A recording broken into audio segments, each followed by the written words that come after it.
Profundizamos en el Nuevo Testamento, veíamos lo que dice San Pablo en la carta a los Colosenses, capítulo 3, continúa exhortando. Por tanto, mortificad vuestros miembros terrenos, fornicación, impureza, pasiones, malos deseos y la codicia, que es una idolatría. Todo lo cual atrae la cólera de Dios sobre los rebeldes, y que también vosotros practicasteis en otro tiempo, cuando vivíais entre ellas. Mas ahora desechad también vosotros todo esto: cólera, ira, maldad, maledicencia y palabras groseras, lejos de vuestra boca. No os mintáis unos a otros. Esta descripción es la de la vida que tiene que morir. Porque más que vida es muerte, que es la vida terrenal, la vida que busca las cosas de la tierra. Buscando las cosas de la tierra surge la ira,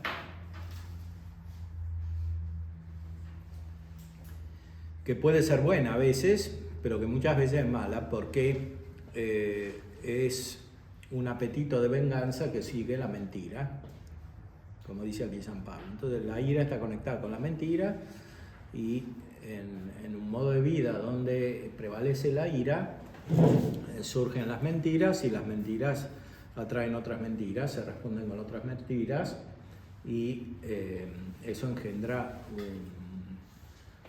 un círculo vicioso que solamente la gracia puede romper.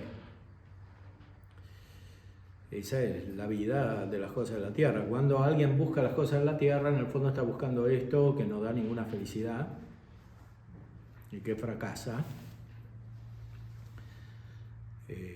Conociéndolo o no conociéndolo del todo, a veces hay una cierta experiencia que permite tener un conocimiento de cómo es la vida según las cosas de la tierra, y otras veces no tanto, pero hay imprudencia,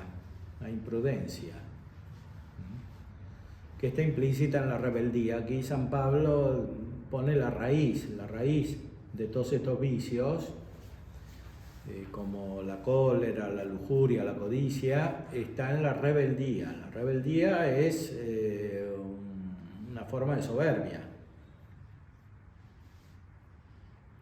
Es un rechazo a la autoridad, es contraria a la obediencia debida a Dios, generada por la soberbia. Entonces, esa actitud envuelve toda la vida y genera toda una serie de males que se multiplican en el contacto con los demás. Por eso Sartre decía que el infierno son los otros, porque cuanto más una persona que está en esta actitud se pone en contacto con los demás, tanto más se acrecienta este proceso negativo, que es roto por la gracia, que es renovado por la gracia, que produce la revolución interior, que consiste, dice San Pablo, en despojarnos del hombre viejo con sus obras y revestirnos del hombre nuevo, que se va renovando hasta alcanzar un conocimiento perfecto según la imagen de su Creador. El hombre nuevo es el que realmente conoce, pero este conocimiento no es un conocimiento racionalista, un conocimiento como el que buscaban tantas herejías antiguas y modernas, sino que siempre un conocimiento humilde, porque es recibido de Dios. Es recibido de Dios no solo según la razón, en la cual ya lo recibimos, sino principalmente según la revelación, o sea, según la fe. O sea, aceptar algo que no entendemos. Pero no por un motivo irracional. La fe no es irracional. La fe es muy racional, pero nos hace usar bien la razón para aceptar lo que nos supera. Primero, reconocer lo que nos supera. Segundo, aceptarlo, aceptar la revelación del que sabe según lo que nos supera. El que sabe radicalmente siempre Dios, Él es el revelador. Pero Dios usa múltiples instrumentos, en primer lugar las palabras de Cristo.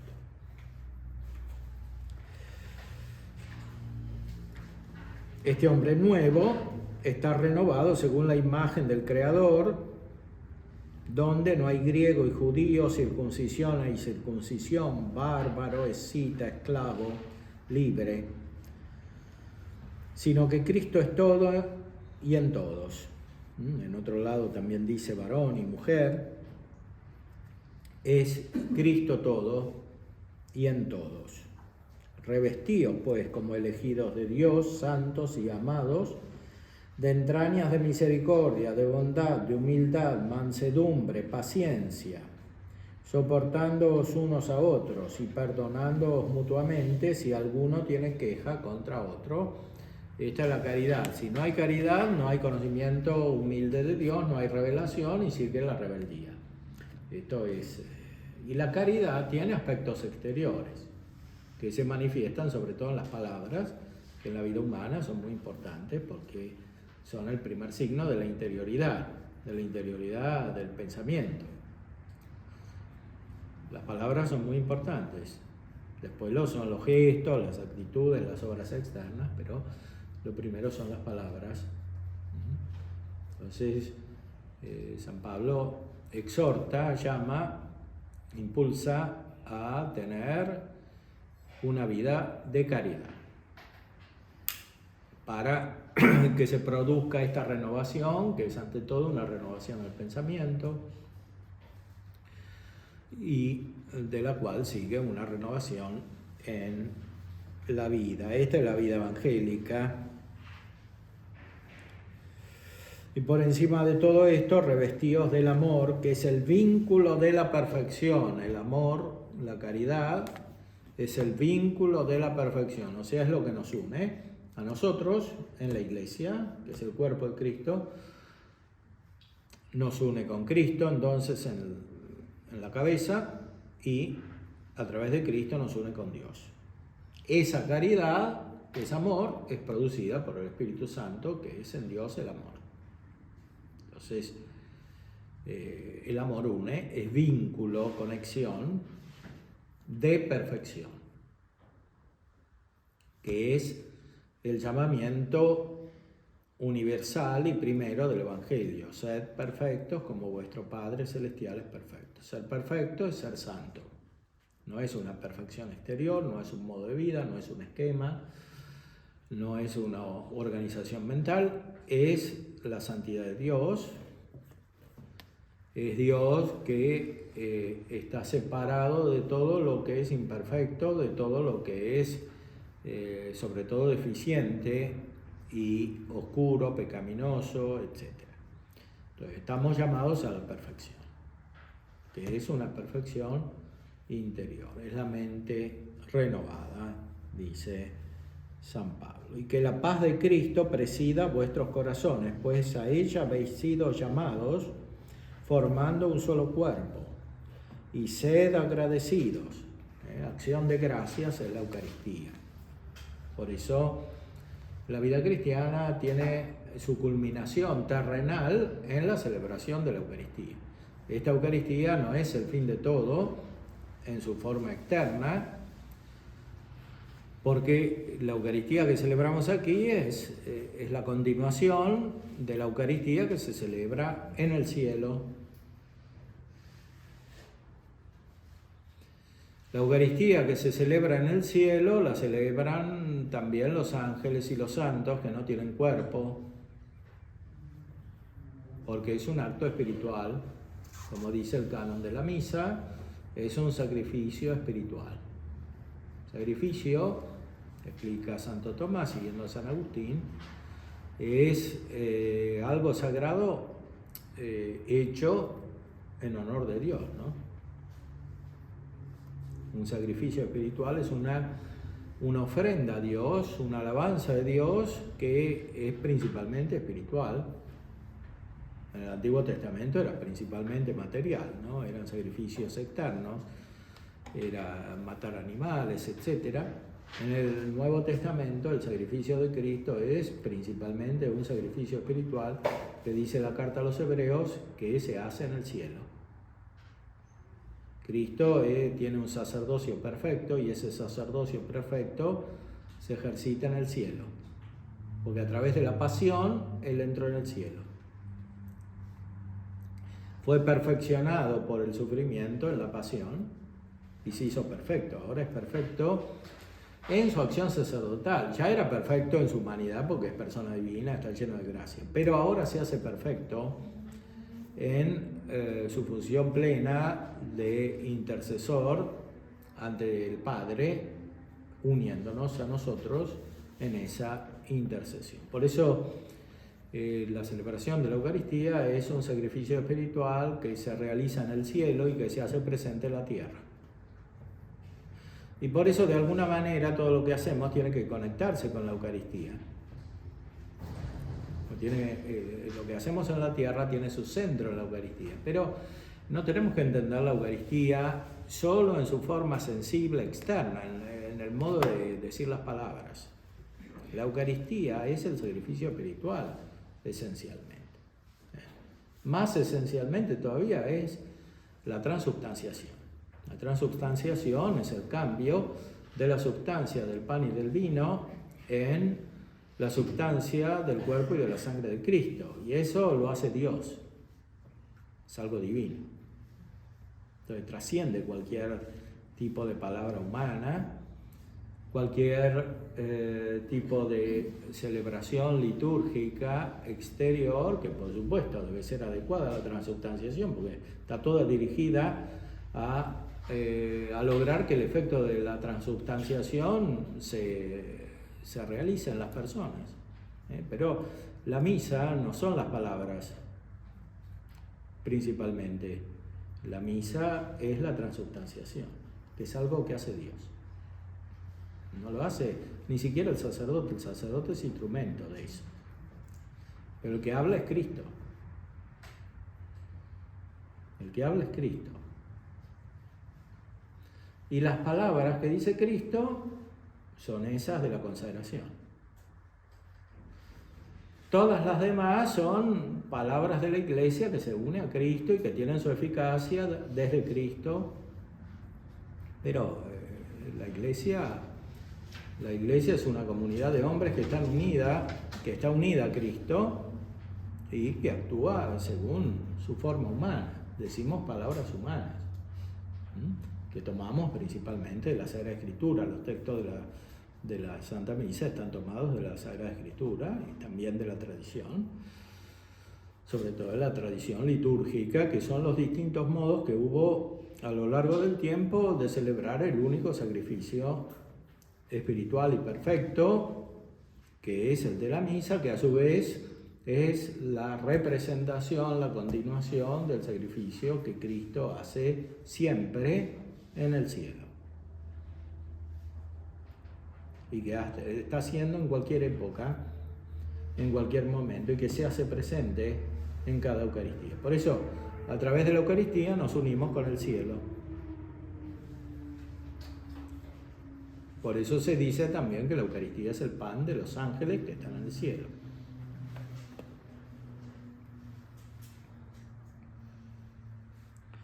Sed agradecidos, dice San Pablo. El modo principal del agradecimiento es la Eucaristía. La palabra Eucaristía quiere decir acción de gracias.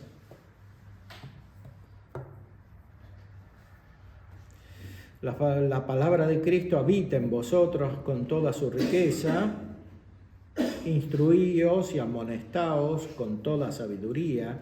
Cantad agradecidos a Dios en vuestros corazones, con salmos, himnos y cánticos inspirados.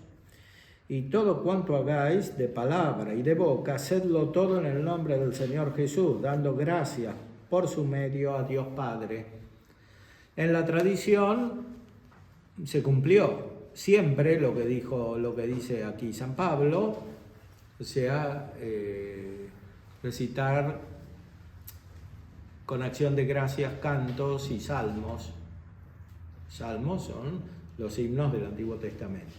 La liturgia de las horas que celebra toda la Iglesia está hecha con estos himnos, con estos cantos, con estos salmos. Ahora, aquí dice San Pablo que esto hay que hacerlo interiormente. Lo que se hace externamente es como una manifestación de esto que se cumple internamente. De nada serviría recitar la liturgia de las horas si no se participase espiritualmente de lo que se dice, más aún sin que lo interior sea principal respecto de lo exterior. Ya lo decía, por ejemplo, Santa Teresa, no tiene sentido estar ahí diciendo las palabras y uno no entiende, no participa.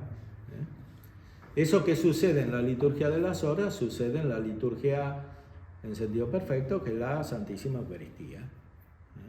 ¿Ves? La Eucaristía es algo que se produce principalmente en el interior del hombre por efecto de una acción de Cristo, que es la transubstanciación, que es algo que se realiza con el poder divino. Cristo es persona divina.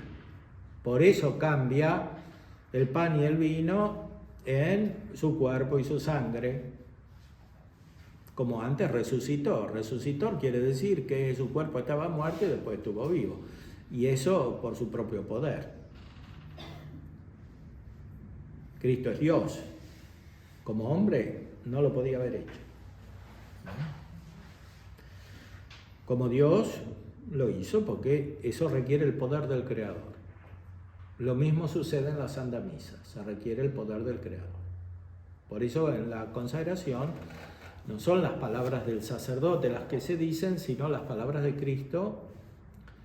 Y la teología tradicional, Santo Tomás, explica que el que habla es Cristo y el sacerdote le presta los labios, pero le presta las palabras, pero no habla el sacerdote principalmente, habla Cristo, que es Dios. Y por eso se produce el efecto. Entonces no hay que centrarse simplemente en la forma exterior de las palabras,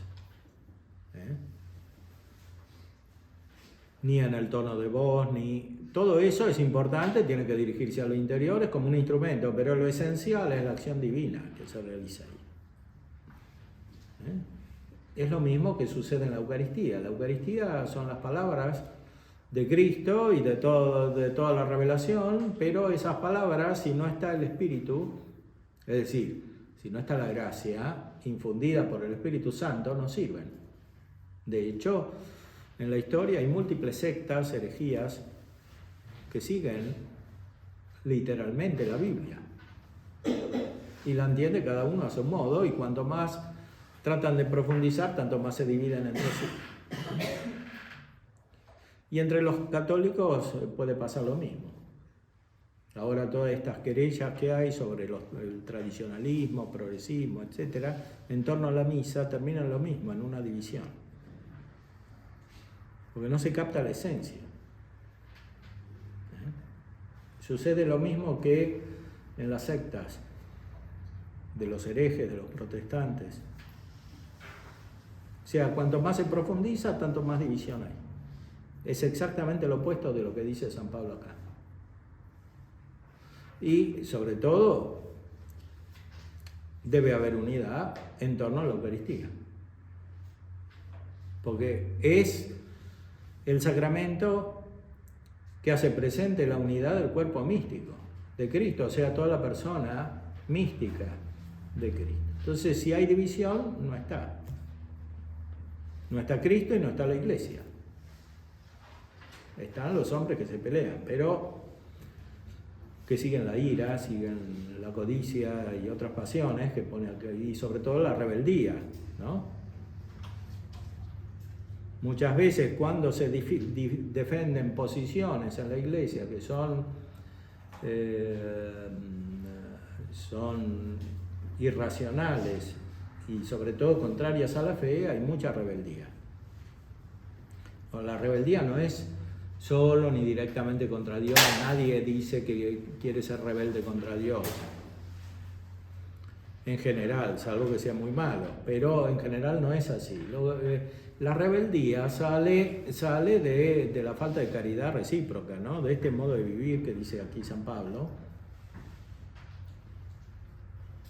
en el cual, sobre todo por medio de las palabras, pero a veces por medio de los gestos, de las acciones, hay división, hay contienda.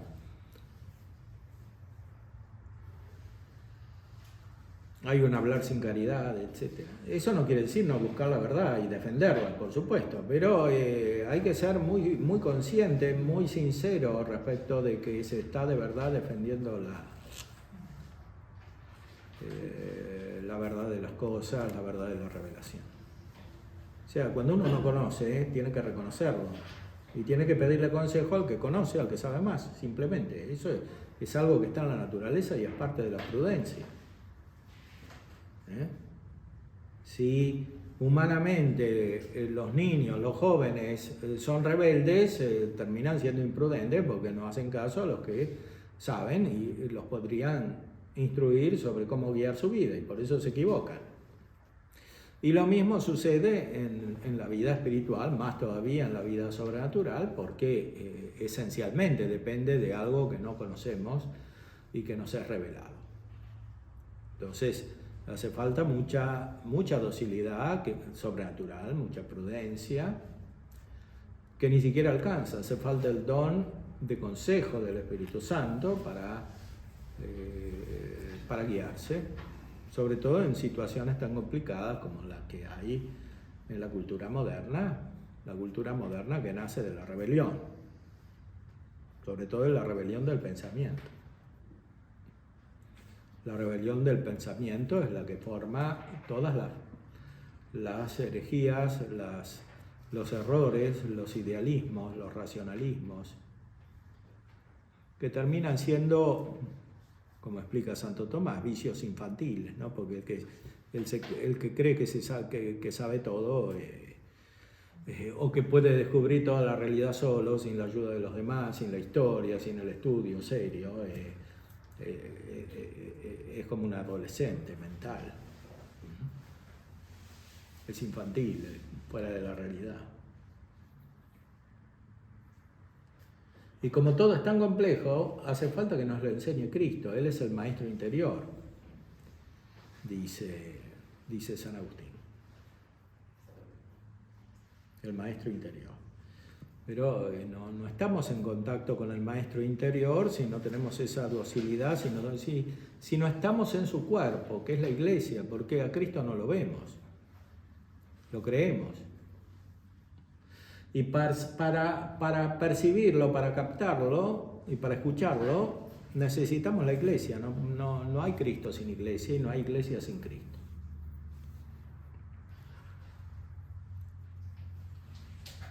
Y por eso hay que cuidar mucho la relación recíproca, porque eso es lo que hace la iglesia, lo que produce la iglesia.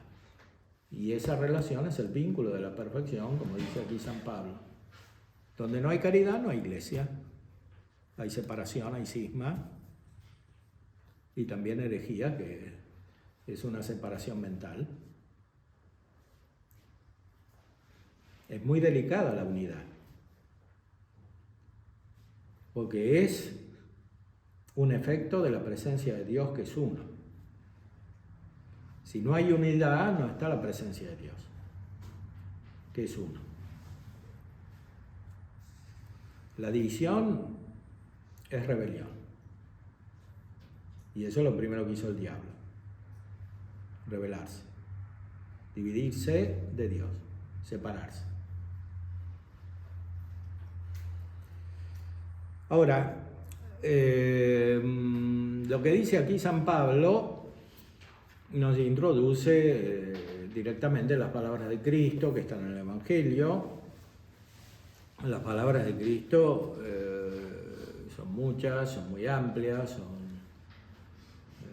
infinitamente profundas, pero al principio del Evangelio según San Mateo encontramos unas que de alguna manera resumen el Evangelio, y así lo entendieron los grandes autores de la tradición, lo entendieron los padres, lo entendió San Agustín.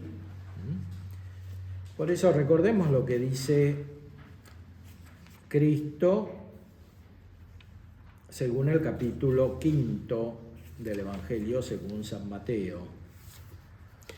Viendo la muchedumbre, subió al monte, se sentó y sus discípulos se le acercaron. Y tomando la palabra les enseñaba diciendo: Bienaventurados los pobres de espíritu, porque de ellos es el reino de los cielos. Bienaventurados los mansos, porque ellos poseerán en herencia la tierra. Bienaventurados los que lloran, porque ellos serán consolados. Bienaventurados los que tienen hambre y sed de la justicia, porque ellos serán saciados. Bienaventurados los misericordiosos, porque ellos alcanzarán la misericordia. Bienaventurados los limpios de corazón, porque ellos verán a Dios. Bienaventurados los que trabajan por la paz, porque ellos serán llamados hijos de Dios. Bienaventurados los perseguidos por causa de la justicia, porque de ellos es el reino de los cielos. Bienaventurados seréis cuando os injurien y os persigan y digan con mentira toda clase de mal contra vosotros por mi causa. Alegraos y regocijaos, porque vuestra recompensa será grande en los cielos. Pues de la misma manera persiguieron a los profetas anteriores a vosotros. Estas bienaventuranzas se refieren a la vida eterna, pero también se refieren a esta vida, más aún, en primer lugar, se refieren a esta vida, porque el modo de llegar a la felicidad perfecta, que eso quiere decir bienaventuranza, beatitud, es ser ya feliz en esta tierra, y eso corresponde a la vida divina, a la vida de la caridad, porque Dios es feliz.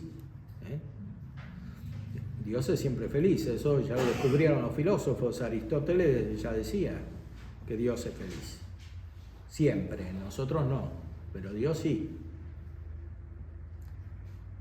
Nosotros somos felices cuando Dios nos concede algo de lo que tiene Él, decía Aristóteles. Ahora, eso que descubrieron los filósofos se cumple perfectamente por el don de Cristo, por la acción de Cristo. Él nos dice que podemos ser bienaventurados, o sea, felices, pero ya no es la felicidad imperfecta de la filosofía, es la felicidad perfecta de la vida divina que dura para siempre. Y eso es lo que tenemos que buscar. Tenemos que buscar esta felicidad, que es muy real, existe. Y que no tienen los que no aceptan el Evangelio, los que están en la oscuridad, buscando los bienes terrenales, de cualquier tipo que fuere. Esta es la felicidad verdadera. Ahora, en toda la tradición auténtica se ha seguido el Evangelio. Los grandes padres de la Iglesia han captado el mensaje del Evangelio de una manera muy auténtica. Los padres de la Iglesia, los padres latinos, los padres griegos y después los grandes autores que lo siguieron, los grandes santos medievales como Santo Tomás, San Buenaventura y muchos otros santos que lo siguieron después, han captado esta verdad del Evangelio, que es eterna, es inmutable, no podemos descubrir algo mejor, no existe. Cuanto más nos apartamos del Evangelio, tanto más caemos en la oscuridad y por tanto en la infelicidad. El Evangelio es felicidad, es lo primero que dice el Evangelio. Bienaventurados. Cuando Cristo empieza a hablar, dice esto, el primer mensaje. ¿Por qué? Porque el mundo está en la tiniebla es la oscuridad, y la oscuridad trae infelicidad, trae amargura, trae retorcimiento mental, porque no se entiende nada, ni de uno, ni de los demás, ni del mundo. Y como el hombre está hecho para usar su inteligencia, si no entiende nada, es infeliz.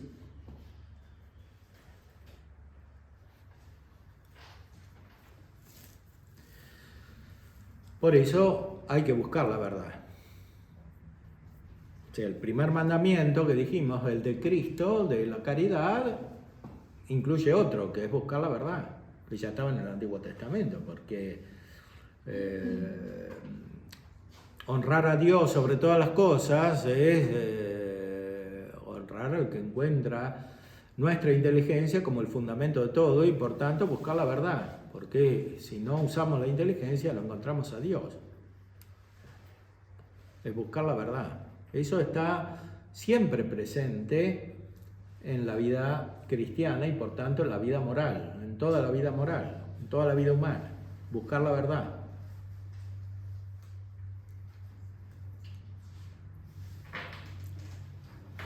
Dar primado a la caridad, como nos ordena Cristo, significa buscar la verdad, siempre la verdad. Y después ser fieles, por supuesto, a esa verdad que se encuentra. Veamos cómo los padres de la Iglesia explican esta verdad tan profunda que nos es revelada en el Evangelio.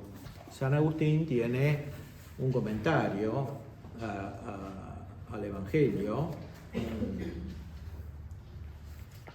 un comentario al sermón de la montaña, donde nos ilustra acerca de lo que dice el Evangelio.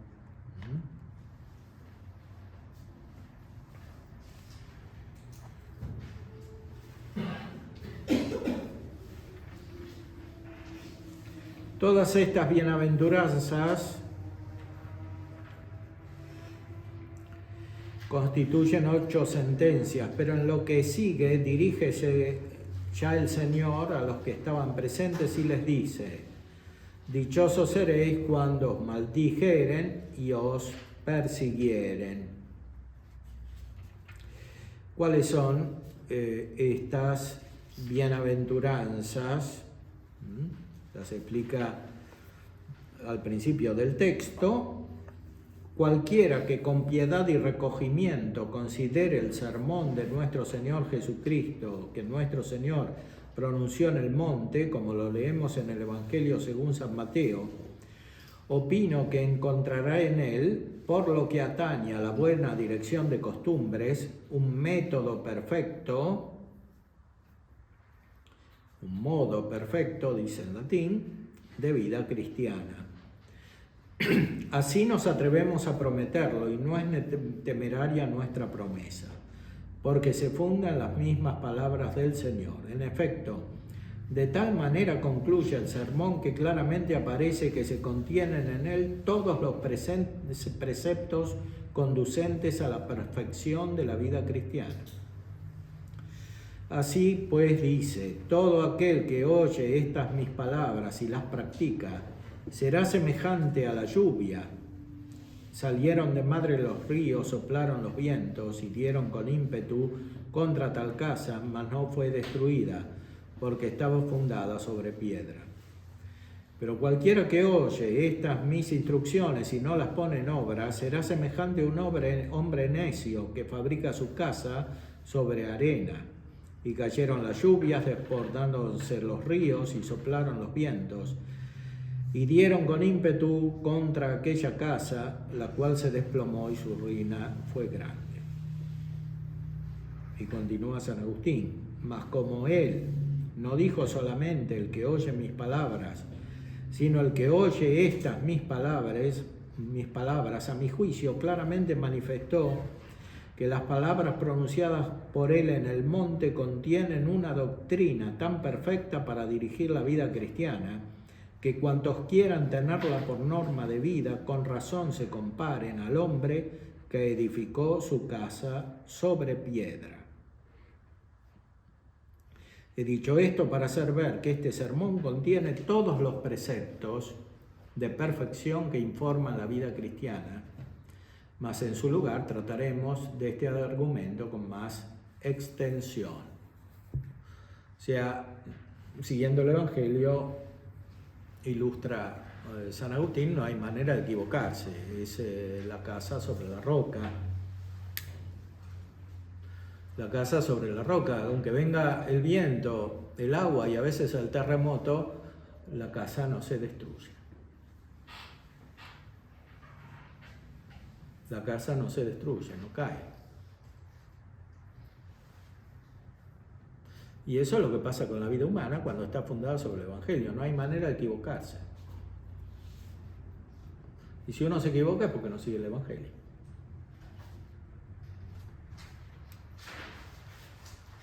Está claro que estamos rodeados de errores, no solo teóricos, también prácticos en la vida de las personas. Pero eso, ¿por qué suceden esos errores? Porque no siguen el Evangelio. A veces sin conocerlo y a veces conociéndolo. A veces conociéndolo perfectamente, a veces conociéndolo imperfectamente, pero siempre el error nace de apartarse del Evangelio. Por eso es tan importante considerar el Evangelio. Tenerlo siempre presente, recordar las palabras de Cristo y buscar hacerlas propias en la vida.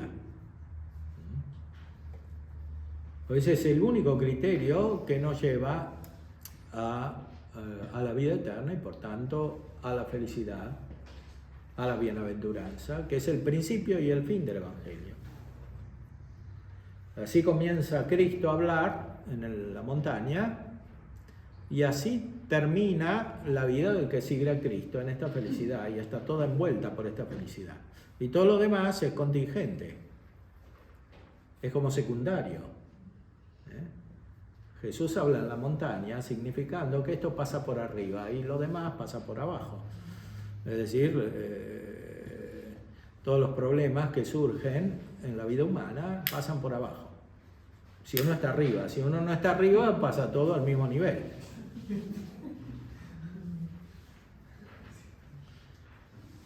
O sea, pasa todo abajo, que es donde está uno que busca las cosas de abajo, como dice San Pablo. Buscar las cosas de arriba.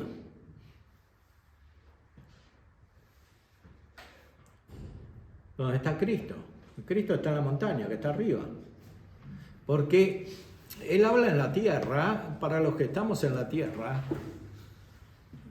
enseñándonos a vivir de otra manera, que es ya en el cielo. Por lo menos cerca del cielo, porque la montaña está más cerca del cielo, naturalmente.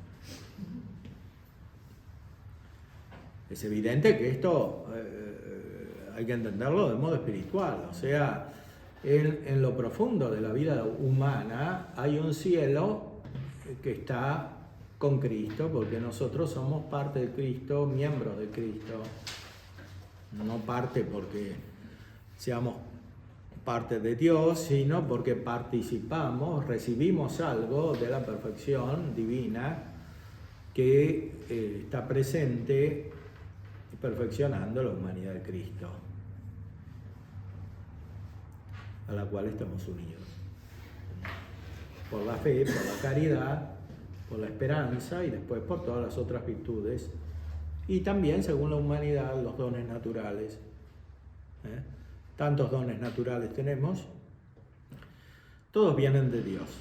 Pero, ¿cuándo sirven los dones naturales? Cuando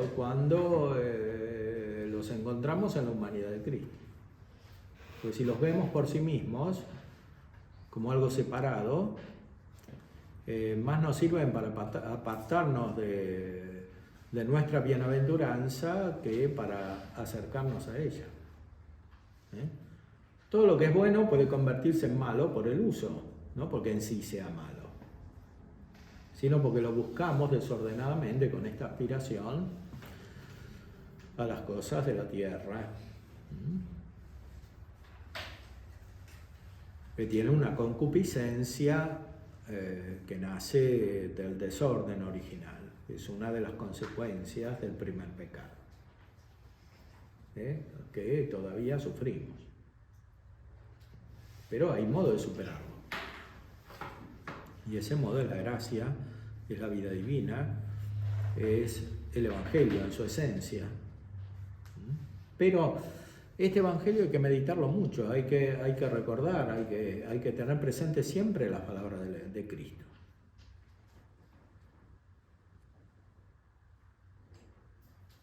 Incluso muchos católicos se equivocan en esto, o sea, no ponen por centro el Evangelio. discuten sobre las palabras de la liturgia, discuten sobre los teólogos, discuten sobre cuestiones secundarias en la teología o incluso en la filosofía, pero se olvidan de las palabras de Cristo. Si uno se acuerda de las palabras de Cristo, como hicieron los grandes santos, que muchas veces fueron los grandes teólogos y los grandes filósofos, como San Agustín, Santo Tomás, San Buenaventura, entonces todo eso va desapareciendo, se convierte en secundario. Porque la mente se perfecciona, se simplifica, se unifica y comenzamos a entender las cosas y las palabras mismas en profundidad.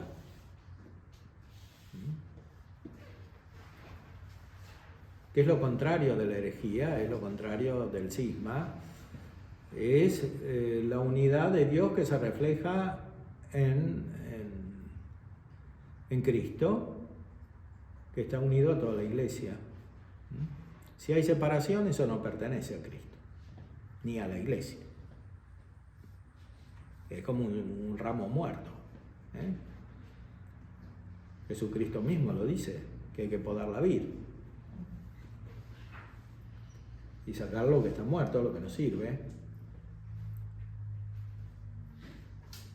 Pero la vida sigue. Yo soy la vid verdadera.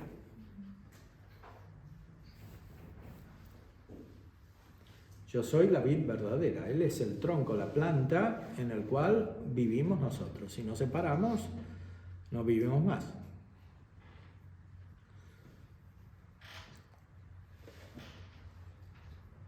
Y la felicidad es búsqueda de vida perfecta y es ya tener una cierta vida perfecta. Y eso es lo que principalmente nos mueve. Por eso es tan importante insertarse verdaderamente en Cristo a través del Evangelio y de la tradición que es inseparable del Evangelio. No existe la tradición sin el Evangelio, no es algo separado. Y lo que vale para el Evangelio vale para la tradición. Es decir, el Evangelio es vida divina principalmente. Y las palabras sirven a la vida. En la tradición sucede lo mismo. En la tradición en todos sus aspectos, que son los escritos, los padres, la liturgia, los modos de vida, las reglas religiosas, los monasterios, las costumbres, las leyes que regulan la vida cristiana, incluso leyes positivas a veces, pero todo eso depende de algo más profundo y no se puede entender de otra manera. Si uno no tiene la vida de Cristo, no entiende nada en la iglesia. Más aún sufre. Si tiene la vida de Cristo, no sufre, porque ve siempre a Cristo. Incluso a través de los defectos humanos de las personas y de las comunidades. O sea, ve lo que hace Cristo y a qué la llama, a qué perfección están destinadas por esa vocación, por esa llamada de Cristo. Y entonces se suscita más la caridad y la caridad remedia los problemas. Si no hay caridad, los problemas se agravan. No hay manera de resolver los problemas con discusiones, con ira, etc. No hay manera. Ya es una cuestión de inteligencia natural, de sentido común, como dicen. Pero sobre todo eso pasa cuando se trata de la vida cristiana, de la vida de la iglesia.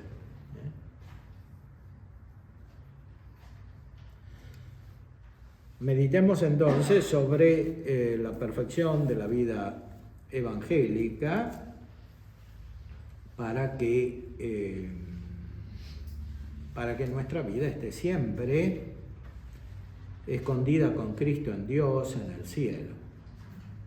Relata San Mateo el principio de este sermón del siguiente modo. Viendo Jesús una gran muchedumbre, se subió a un monte donde, habiéndose sentado, se le acercaron sus discípulos y abriendo su boca les adoctrinaba diciendo, y comenta San Agustín, si alguno me pregunta qué significa este monte, yo responderé que puede muy bien verse en él una figura de la mayor perfección que tienen los preceptos de justicia allí dados, comparándolos con los que habían sido dados a los judíos, cuya perfección era menor. Porque Dios uno, en conformidad con su ordenadísima distribución de los sucesos en los tiempos, dio por medio de los santos profetas y siervos suyos preceptos menos perfectos al pueblo que aún convenía sujetar con temor, y por medio de su Hijo dio mandamientos mucho más perfectos al pueblo que con amor había querido libertar. En efecto, esta distribución de preceptos menores y mayores, y menos y más perfectos en armonía con la perfección de ambos pueblos, ha sido ordenada por el único que supo aplicar en tiempo oportuno medicina conveniente a los males del género humano. Y no es de extrañar que por el mismo Dios único que hizo el cielo y la tierra se den preceptos más perfectos en orden al reino de los cielos, y menos perfectos en orden al reino de la tierra. O sea, en el Antiguo Testamento se daban preceptos principalmente en orden al reino de la tierra, que también hay que ordenar, pero el fin es otro, es el reino de los cielos. Es el reino que viene a traernos Cristo, que es un reino perfecto.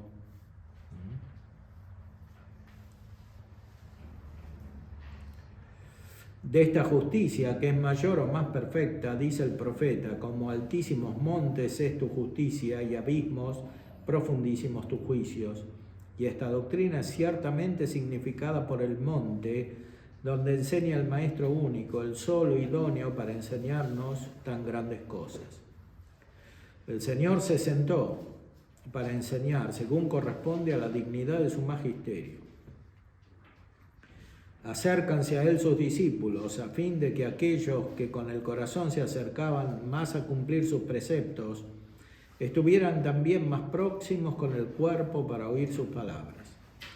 Y abriendo su boca los adoctrinaba diciendo, esta perífrasis o circunloquio, y abriendo su boca, tal vez quiera significar que el discurso será algo más largo que otras veces, a menos que parezca mejor entender que el evangelista quiso consignar con precisión que el Señor abrió aquí su boca, por cuanto él mismo en la ley antigua abrió la de los profetas. Es decir, como dice místicamente San Agustín, en el Antiguo Testamento es como que hablaba de lejos y preparaba el reino de los cielos a través del reino de la tierra, que es un reino imperfecto. Aquí habla él directamente porque establece el reino de los cielos.